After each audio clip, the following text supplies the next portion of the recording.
Warming, although some conservative bloggers are calling him a nutcase and insist global warming is a myth. The discussion tonight with Bill Nye, Executive Director of the Planetary Society, the science guy. Dr. Nye, good to have you with us tonight. I appreciate your time. This is fueling the conversation that we haven't had a whole lot of in the media as of late. Who's right, who's wrong? Your thoughts? Well, I strongly believe in climate change, not because it's my opinion, or it's the opinion of a lot of very professional people. And furthermore, it's very reasonable to me that the fires in Colorado, which is the dehydrating of the forest, and the extreme temperatures across North America are consistent with all the models of climate change. In Washington, D.C. on Friday, there was a 30-degree Fahrenheit drop in temperature in less than a half hour. And this is evidence of extreme weather. This is a big storm.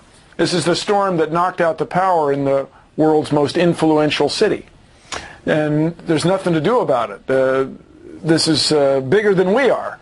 So this is a chance for us all to pull together and address climate change, to all get together and work to make our energy distribution systems more efficient. What do you say to the critics? What do you say to the critics that this is just one of those years? And why are people so hard to convince sometimes?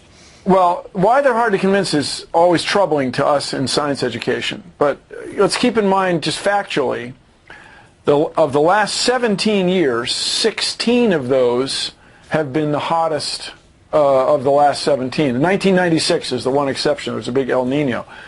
So the last 17 years have been the hottest of the last 16 years have been the hottest ever. And so this is consistent with models of climate change.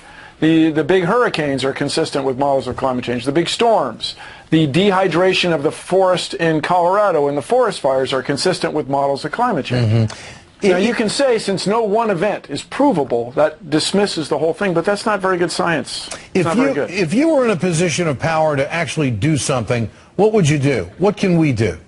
Well, the old saying is we would do everything all at once. This is to say, we would make our electrical distribution grid much more efficient. You'll hear the expression smart grid. We would invest in research for better electrical storage systems. These would be batteries, extraordinary ways to store energy for later use as electricity, and we would invest in wind and solar power.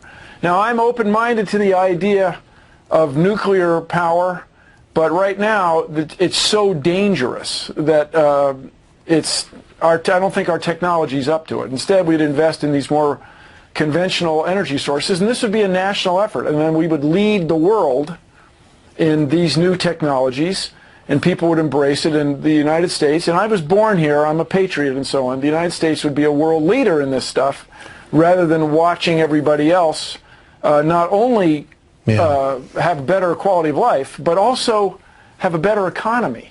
The people who are going to get rich are going to do it elsewhere instead of here. Bill Nye, thank you for your time tonight. A lot to talk about here, no question about it. Thank you for your time. I appreciate it.